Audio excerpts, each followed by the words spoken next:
Salam əziz izləyicilər, mən Rəşad İsmailov. Söz verdiyimiz kimi dərslərimiz davam edir. Bugünkü mövzumuz Asiyonun dövlətidir. Dərsi keçməzdən əvvəl qısa bir xatırlatma. Kimlər ki bizim dərslərimizə qoşulmaq istəyir, əlaqə nömrəsini qeyd etmişəm, oradan yazıb soruşa bilərsin nə lazımdırsa. Başlayaq. Asiyon dövləti türklərin yaratdığı, Mərkəzi Asiyada yaratdığı ilk dövlətdir bu Asiyon dövləti. Hətta bu imperiyadır, ərazisi təxminən Sakit Okeandan Koreyadan düz Xəzər dənizinə qədər geniş bir coğrafiyanı əhatə edir. Türklərin yaşadığı əraziyə bəzən Türkistan deyirlər. İndi təzə termin çıxıb böyütür. Əslində ikisi eyni şeydir. Gobi səhrasından düz Qara dənizin şimalına qədər olan ərazilər əhatə edir bu ərazi. Əslində bu desə hardan çıxıb? Lev Gumilyovun qədim türklər əsəri var. Bu coğrafi anlayışı oradan götürüblər düzə. Ona qədər müxtəlif ərazilər deyirlər, amma konkret bu hissəni, Türkistan ərazisini o Gumilyovun kitabından götürüblər. Bunu da bildik. Asiya Hunlar. Deməli, türk tayfaları da köçəlirdilər. Əsasən ovçuluq və maldarlıqla məşğul olurlar, çox döyüşkəndirlər. Ümumiyyətlə, bəzi xalqlar var ki, onların artıq bir sifətləri məlumdur. Türklər deyəndə ağla döyüşmək gəlir. Məsələn, Almanlar deyəndə mühəndislik gəlir. Elə Yaponlar deyəndə də, necə deyim, elə mühəndislik gəlir. Çox dəqiq millətdilər, əksi, yaradıcı millətdilər. Bunu da bildik. Asiya Hun dövlətinin yaradıcısı Teoman Tanhudur. Teoman Tanhu. Bu Tanhu sözü hökmdar deməkdir. Hökmdar, xaqan, türklər Kaan deyir. Teoman Tanhu dövləti yaradıb evdən əvvəl 220-ci ildə. Bunlardan bir il əvvəl, yəni 221-də Çinlilər dövləti yaratmışdı. Yaradıcısı budur. Deyirlər 21 tayfanı yaradım, amma bu məlumat son vaxtda yeni kitablardan çıxarılır. Bunu bildik. Teoman Tanhu, baxın, testlərdə saçdırmaq üçün yazırlar ki, Çinə ilk dəfə hücum eləyən Mehdidir. Amma yox, əslində ilk dəfə hücum eləyən Teoman Tanhudur. Mehdi sadəcə davam etdirir yürüşləri. Teoman Tanhu da Çin özünü asılı vəziyyətə salmışdı. Əslində Çinlilər bacarmırdılar və ona görə Böyük Çin səddini bu Teoman yürüşlərinə görə tikiblər əslində. Böyük Çin səddi tikilib. Böyük Çin səddi. Evdən əvvəl 214-cü ildə. Gəldik maraqlı hissəyə. Çində 2 dənə sülalə var. Biri Sin sülaləsidir, biri də Xan sülaləsidir. Sin sülaləsinin dövründə tikilib bu. Çünki Sin sülaləsi 221-dən düz 206-ya qədər hakimiyyətdə olub. Yəni bu 214 onun dövründə düşür. Yəni elə bu müətəzəncini yazsam, Sin sülaləsi. Bunu yadınıza saxlayın, Sin sülaləsi. Bəs Pinçen döyüşü var. İndidən yazım ki, sonradan qarışıq olmaz. Pinçen döyüşü və müqaviləsi artıq bu olur Xan sülaləsi. Çünki bu olub Pinçen evdən əvvəl 200-cü ildə. Həmin dövrdə artıq Xan sülaləsi. Səhv salmayın, Çin səddi Sin sülaləsidir, Pinçen döyüşü Xan sülaləsidir. Dediyimiz kimi türklər döyüşçü tayfadır. Onlar qalan falan arxasında yaşamırdılar. Onlar düzənli ərazidə, çadırda yaşayırlar və buna görə hər an, necə deyim, hücuma hazır olduqlarından döyüşçülər ta uşaq yaşlarına ciddi fikir verirlər ki, hər an təhlükəyə hazır olsunlar. Bunu da bildik. Əsasən türklərin döyüş taktikasında piyada qoşun azlıq təşkil edir, süvarilər üstünlük verirlər. Oxun, necə deyim, atın üstündə arxaya fırlanıb ox ata bilirdilər. Bunu o dövrdə hər millət eləyə bilmirdi. Bundan başqa türklərin dini nəsliyyətinə gələndə türklər tanrıçılıq, göy tanrıçılıq dinə sitayiş edib. Maraqlı odur ki, yəni türklər bəlkə nadir xalqlardır ki, ömür boyu daşa bütə sitayiş eləməyiblər. Həmişə tanrını özlərindən yuxarıda göydə axtarıblar. Göy tanrıçılıq dinində. Yəni ərəblər daşa bütə inananda türklər göy tanrıya inanırlar. Ona deyirəm ki, yəni bizim millət onlardan üstündür. Bunu qeyd eləməsək olmaz. Bundan başqa türklərdə şamançılıq da var. Yəni görübsə əlinə alıb bir şey belə vurur. O, deməli, ruhlarla insanlar arasında əlaqə yaradan şəxsdir.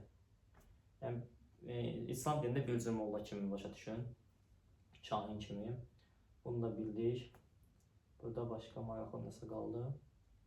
Türklərdə də öləndə axirət dünyası ilə var idi. Orada əsasən silah bu dəfn edirlər. Bəzi güclü sərkərdə olanda at ilə dəfn edirlər. Yəni, bunlar göstərir ki, türklərdə də deməli, axirət dünyasına inan var idi o dövrdə.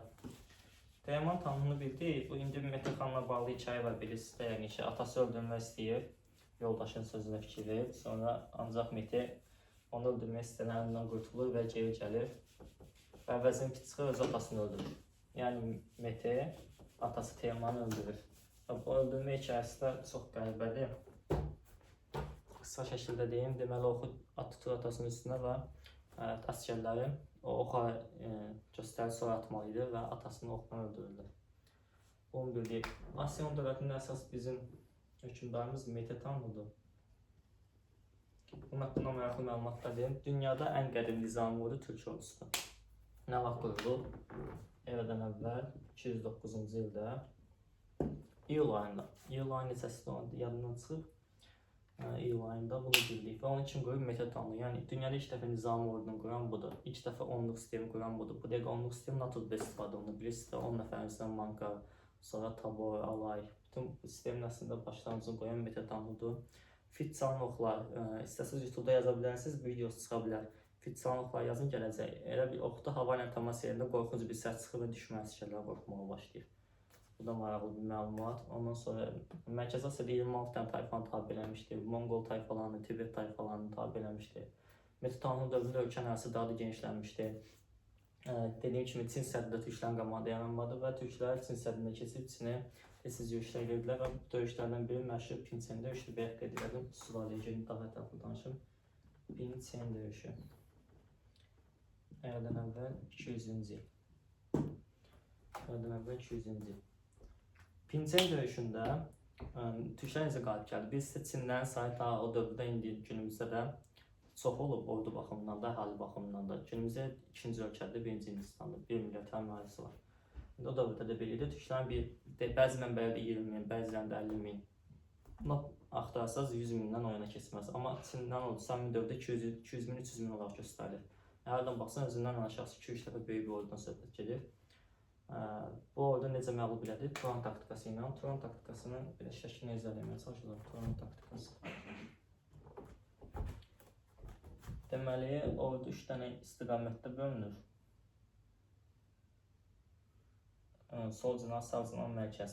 Bu mərkəzdəki hücum eləyir düşmənə.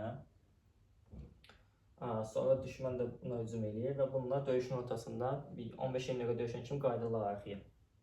Və düşmən də bunların arxasından qayıdır və bunlar düşməni cinahla mühasirəyə alırlar. Ancaq deyim, çox vaxt 4 tərəfindən mühasirə alınmırlar, 3 tərəfin mühasirə alınır. Bunun səbəbi nədir?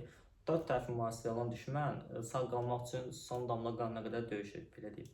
Ancaq 3 tərəf mühasirə alan düşmən, o axırıncı tərəf açıq deyə qaçmağa çalışır. Və bu qaçmağa çalışan əsgərlər əslində düşmən tərəfinin ordusunu zəiflədir. Ona görə təcrübəli sərkərdələr düşməni tam mühasirə almırlar. Həmişə bir dənə yaratıcı saxlayırlar ki, qoy bəzi hissələr qaçsın, onlar daha da zəifləsin. Bütün tərəfi mühasirə alanda düşmən yəni çox həddən artıq qüvvətli döyüşür. Və bu da böyük tələfatlara səbəb olur. Qısası bildiyinizdə deməli mərkəzdəki hücum eləyir, qayıdır geri, güya zəifdirlər. Ancaq bu zaman sağla soldakı cinahdakılar düşmənin mühasirə alır və düşmən məğlub edilir. Bu taktikadan bir çox döyüşlərdə istifadə olunur. Ən məşhur Malazgirt döyüşüdür, 1071 Malazgirt. İkinci Sufyan döyüşü 1605. Bizim bu Qarabağ müharibəsi, ikinci Qarabağ müharibəsi. Burada bundan istifadə olunmuşdur. Başqa var, ikinci Qarabağ. Bir də Axunlar istifadə eləmişdir bundan.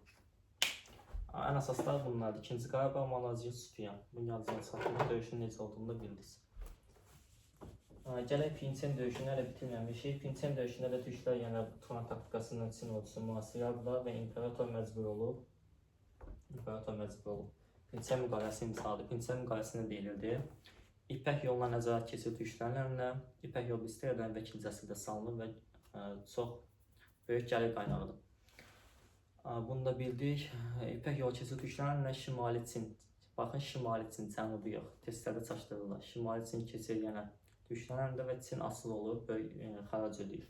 Elə ipəklə xərac ödəyir. Həmin dövrdə ipək günümüzdəki qızıl kimi bir şey idi ona görə. Çox müqavilələrdə xərac kimi ipəkdən istifadə olunurdu. Bunu da bildik, Pinçen, bunu da bildik. Çinlər görür ki, türklər belə məğlub eləmək olmur, keçir nəyə? Nikah diplomatiyasına. Nikah diplomatiyası. Bu nə deməkdir? Məncə çox adam artıq bilir bunu.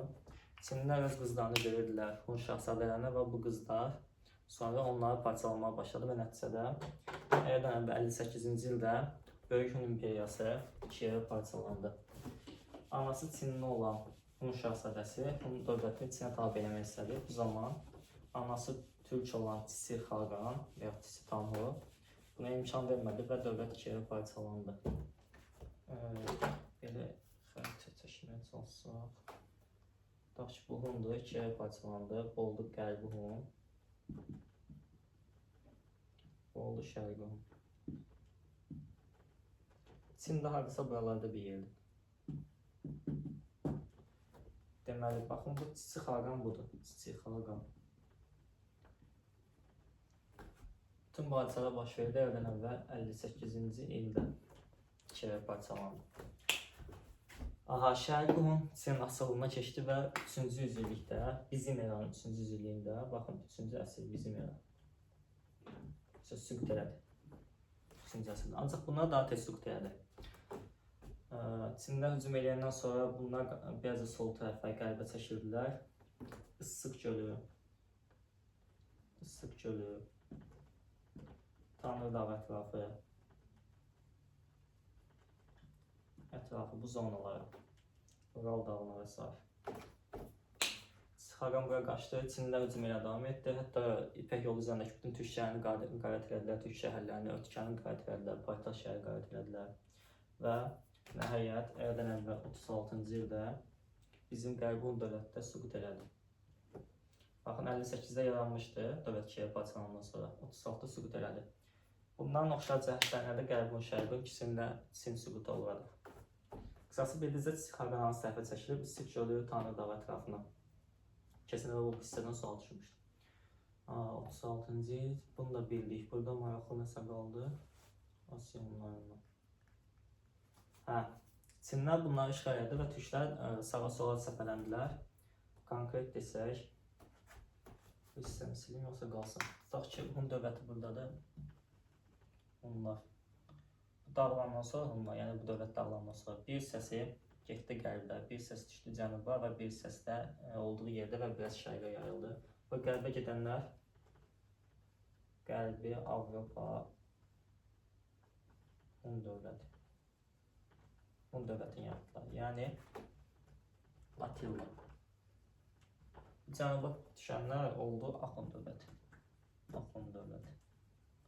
Ağsubarxan, Mifraqulxan və s.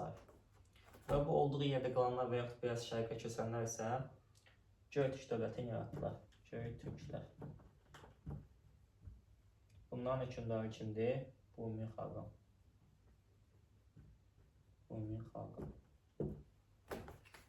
Yanınıza qaldı, deməli Hunlar dağılırlar, səpələnirlər. Qərbə gedənlər Qərbi Avropa Hun dövlətini yaradırlar, Attila yanınızdadır. Aşağı düşənlər Xəzər dənizi ətrafına, bunlar Axund dövlətini yaradırlar.